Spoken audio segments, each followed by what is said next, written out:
Hi hello welcome to our channel seed and harvest. ఈరోజు మనం mustard seeds వేస్తున్నాం. Just చూడండి, సీడ్స్ వేసిన తర్వాత సర్ఫేస్ మొత్తం కవర్ అయ్యేటట్లుగా మనం సాయిల్ వేసుకుని అడ్జస్ట్ చేయడం జరుగుతుంది. ఇక్కడ చేసిన తర్వాత నెక్స్ట్ స్టెప్ వచ్చి మనది ఏంటి అని అంటే కనుక వాటరింగ్.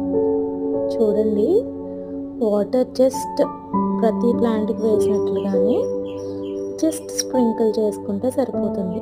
మర్చిపోయిన చెప్పడం, ఇవి బ్లాక్ కలర్లో ఉంటాయి కానీ దీని యొక్క ఫ్లవర్స్ వచ్చి మనకి ఎల్లో కలర్లో ఉంటుంది. మెయిన్ ఆ యొక్క ఫ్లవర్స్ కోసమే ప్లాంట్ వేస్తున్నా. చూడండి, వాటర్ జస్ట్ మనం స్ప్రింకిల్ చేస్తే సరిపోతుంది. Okay, wait for the result. Thank you.